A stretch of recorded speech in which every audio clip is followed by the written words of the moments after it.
魏老师、师兄师姐晚上好。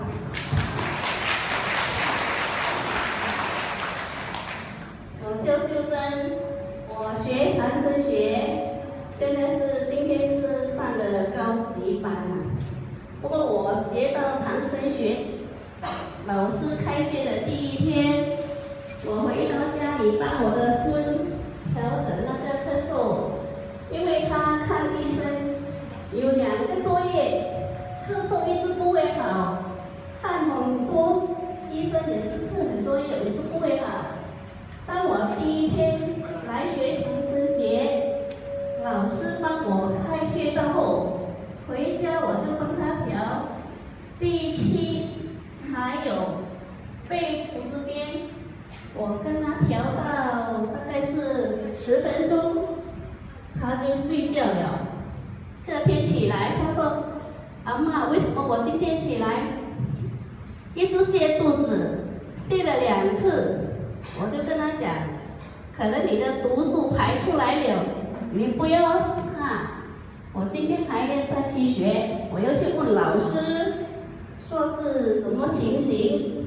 那第2天我来上课的时候，我问师兄他们说为什么有这个情形，师兄他们就跟我讲，他是好转反应，你继续帮他调。那我回到家里，他已经睡觉了。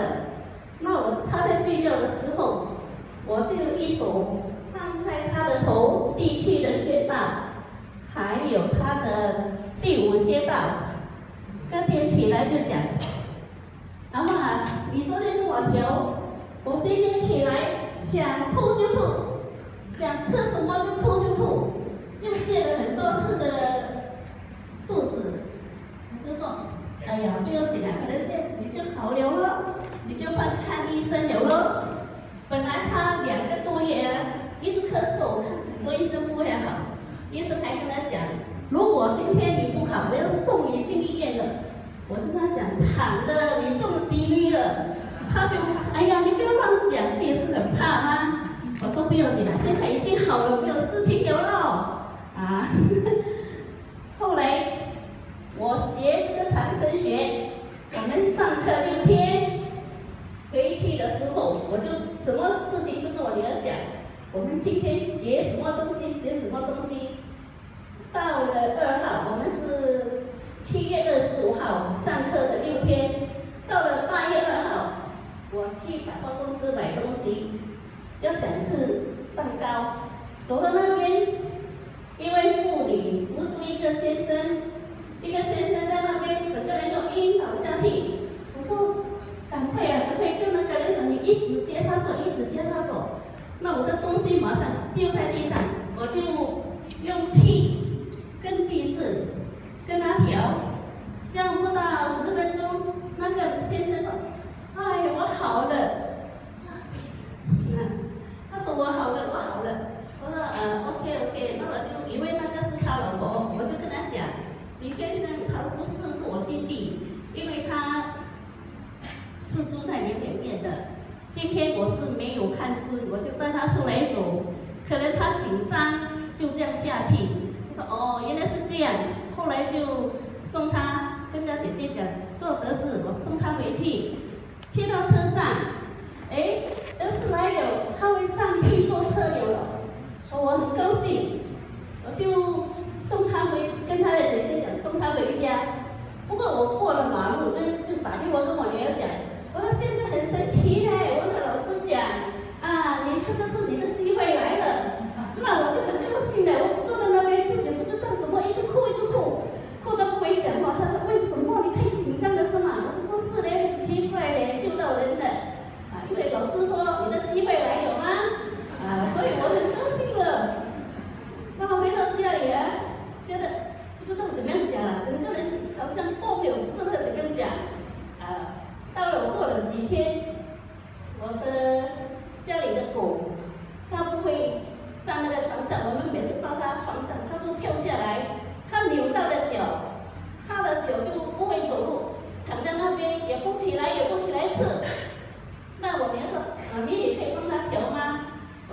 等一下他会有我嘞，他不给人家抱，那我就跟他调一下子，很奇怪，那个狗会跑流咯，省了100多块的医生的费啊，因为每次他有病看医生都有100多块的嘞，他4次这样，我跟他调4次，4次都没有事情，也是这样的好了，他很奇怪的那个。